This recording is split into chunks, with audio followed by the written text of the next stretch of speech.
கர்த்தராகிய இயேசு கிறிஸ்துவின் இனிய நாமத்தினாலே உங்கள் அனைவரும் வாழ்த்துகிறேன்.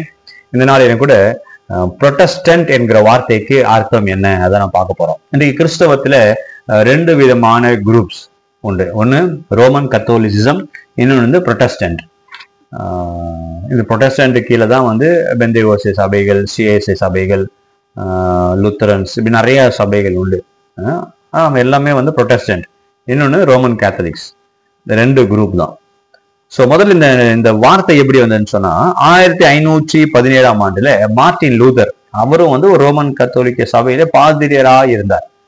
அப்ப அவர் என்ன பண்றாரு, அந்த சபையில நடக்கிற காரியங்கள், அவர்கள் உபதேசங்கள், நிறைய விஷயம் வந்து அவருக்கு பிடிக்கல. அதனால அந்த ரோமன் கத்தோலிக்க சபையை விட்டு ப்ரொட்டஸ்ட் பண்ணி வெளியே வர்றாரு. ப்ரொட்டஸ்ட்னா எதிர்ப்பு, இந்த காரியங்கள்லாம் நீங்க செய்யறது தவறு அப்படின்னு சொல்லி அங்க இருக்கும்போது நிறைய சொன்னாரு. ஆனா அவரை வந்து அநேக விதமான காரியங்கள்னால அவர் வந்து துன்பப்படுத்தப்படுகிறார், அநேக பிரச்சனைகள் வந்தது. ஆனா பகிரங்கமா என்ன பண்றாரு, அவர் வந்து எதிர்ப்பு தெரிவித்து வெளியே வர்றாரு.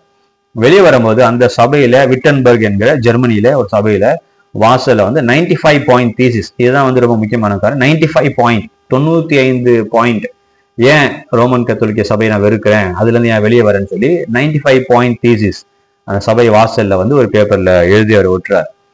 அப்போ அவர் வெளியே வந்து என்ன பண்றாரு, வெளியே வரும்போது அதை ப்ரொட்டஸ்ட் பண்ணி வெளியே வர்றதுனால அவருக்கு பின்பதாக நிறைய பேர் வந்தாங்க. அதனால அவங்களாம் புரொட்டஸ்டன்ட் என்று சொல்லி அழைத்தார்கள். காலப்போக்கில் வந்து அவர் மார்ட்டின் லூதர் அதை ப்ரொட்டஸ்ட் பண்ணதுனால அவரை ஃபாலோ பண்றாங்க லுத்தரன்ஸ் அப்படின்னு சொல்லி மற்றவர்கள் அழைக்க ஆரம்பிச்சாங்க. லூதரை ஃபாலோ பண்றதுனால அவங்க பேரு லுத்தரன்ஸ் சொல்லி. ஆனா அவர் எப்பவுமே அந்த பேரை கொடுத்ததில்ல. அவர் வந்து கிறிஸ்தவர்கள், இவாஞ்சலிக்கல்ஸ் அப்படி நீங்க கூப்பிடுங்கன்னு தான் சொன்னாரு. ஆனா அவருக்கு அப்புறமா வந்த ஜனங்க என்ன பண்ணாங்க, அவங்களே வந்து லுத்தரன்ஸ் சொல்ல ஆரம்பிக்கிறாங்க. அதுல இருந்துதான் வந்தது இந்த லுத்தரன்ஸ். அப்போ புரொட்டஸ்டன்ட் மார்ட்டின் லூதர் தான் இந்த புரொட்டஸ்டன்ட் ரிஃபர்மேஷன் சொல்லுவாங்க. ரிஃபர்மேஷன் மூவ்மெண்ட், ரிஃபர்மேஷன் அது ஒரு அவங்கள ஏற்கனவே இருந்த அந்த சபைகளை வந்து அந்த காரியங்கள் பிடிக்காதனால அவங்க ப்ரொட்டஸ்ட் பண்ணி வெளியே வரோம்னு சொல்லி அதனால புரொட்டஸ்டன்ட்ஸ் ஆர் ரிஃபர்மேஷன் மூவ்மெண்ட்னு சொல்லுவாங்க. அது முக்கிய காரணம் என்ன, மார்ட்டின் லூதர் அவர் தான் வந்து அதை ஸ்டார்ட் பண்ணாரு. ஸோ இதுதான் இந்த வார்த்தைக்கு அர்த்தம், ப்ரொட்டஸ்டன்ட். அவங்க ப்ரொட்டஸ்ட் பண்ணி வெளியே வராங்க, மார்ட்டின் லூதர். ஸோ அதுக்கப்புறமா காலங்களில் அவங்க லூத்தரன்ஸ் சொல்லி அவங்களை அழைக்க ஆரம்பிச்சாங்க. ஸோ இதுதான் அந்த வார்த்தைக்குடைய அர்த்தம். புரிஞ்சுக்கணும்னு நினைக்கிறேன். God bless you.